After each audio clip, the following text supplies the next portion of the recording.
Hello, beer tubers, and welcome to another beer review with me, Peter, the Master of Hoppets, today joined by Brett of Anomyces, checking out some more Garde Brewing, courtesy of Morten Mugi. Morten is sharing this with us, and this sounds like a really dope release from Garde. Garde makes some fantastic American wild ales and sour beers, and this is their Kriekenmaak.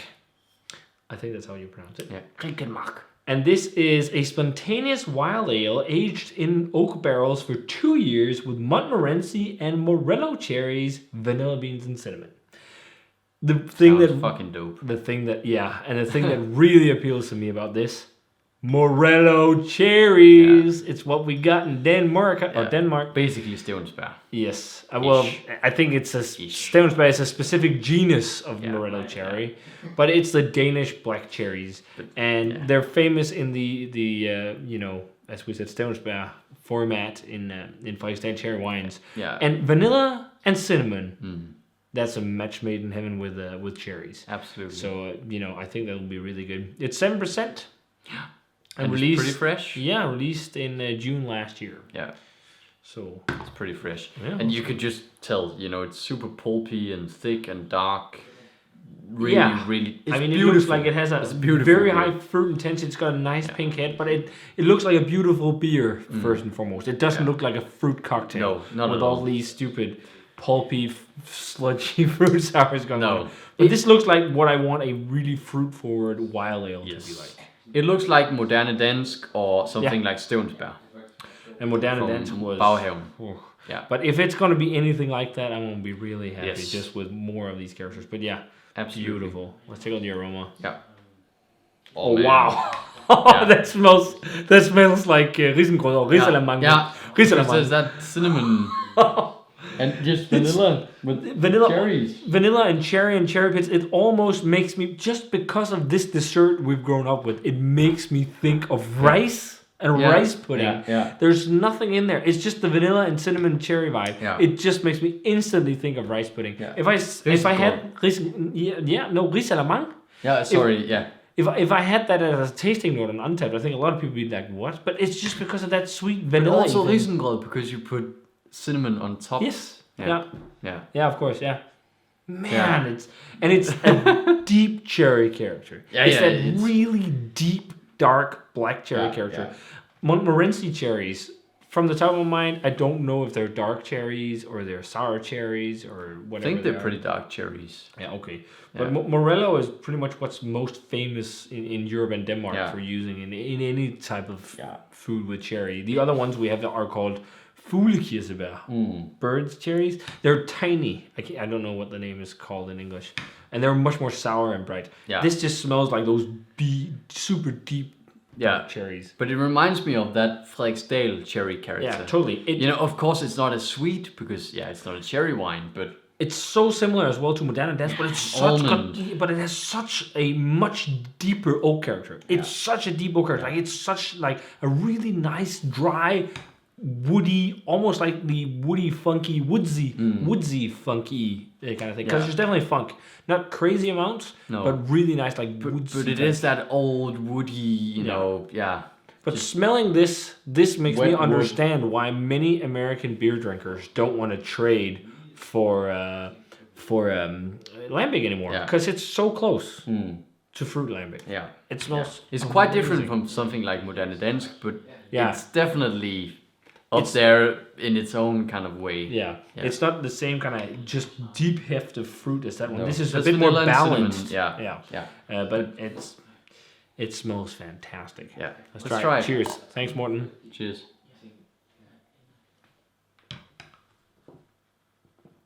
Oh man, that is really fucking great and thick. That is so crushable.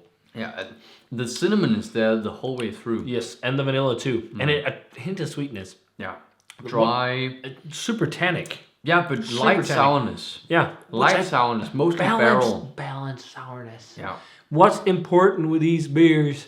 Balanced sourness. And that's often with American wild ales and whatnot. They're just like scrapingly and crazy. This has got it. The Garde's got it. fuck, this is good. It's very similar to Moderne Dansk, but with a less deep cherry character. Yeah, I would still not say full on cherry, but of course you have cinnamon and vanilla. I think it's just because the Morency cherry isn't as deep as a Morello cherry, or maybe the specific genus, which is Stevnspa in Denmark, whatever. Yeah. I think it's because they mix it, but I think that's on purpose to also give a bit of brightness. So it has like a bit of a bright kind of cherry character, a bit of a jammy cherry character, like tart fresh cherries, and then layers on top of that with like that cinnamon vanilla vibe that just works perfect with cherry, which leads your mind to something like a kind of custard or vanilla custard or a vanilla rice pudding type thing, but more so on the aroma than the flavor. Whereas I think the flavor is more just like really nice tart cherry. And lots of barrel character. Yes, on the flavor. And also that very nice, nicely balanced cinnamon. Like the cherry character and the cinnamon and the vanilla is perfectly in check, Like with this beer, it could probably go more funky with age. I think main funk is like quite woodsy funk. Yeah. And also just like, I think it's also because it's so barrel forward, there's so much drying oak, it seems like very woody and woodsy, the funkiness. It's been not like barrels for 2 years. But I feel like if you age this longer, you might get more funk, but you lose so much from vanilla and cinnamon. Yeah. So that, as it is right now, this is how I drink it. Perfect balance of those flavors too, with both the funk that is there in the oak and the fruit itself. It's very much how I'd imagine some of the Bugger Rider beers with spices are like. Yeah, I think so. I don't know because I haven't tried them, but that's what I'd imagine. Yeah. Especially having the Sommerhof. Yeah, because it wasn't super funky. No, but super high fruit intensity. Yeah. But maybe more deep funk than this.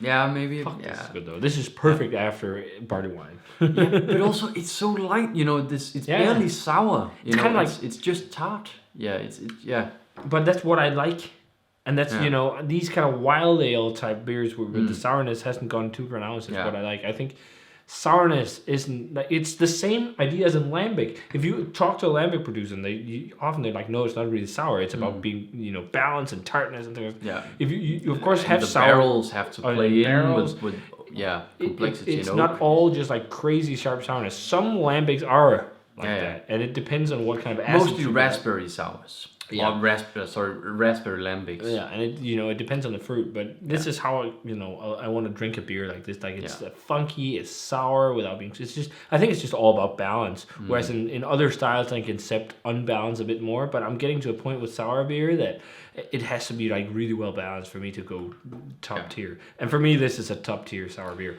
A funky wild beer. I'd say it's on par almost with Moderne Dansk. Yeah. I think Moderne Dansk has a bit more depth of cherry character. I agree. It's generally maybe just a bit more depth. Specifically batch one. Yes. But what makes this one amazing is the balance of everything.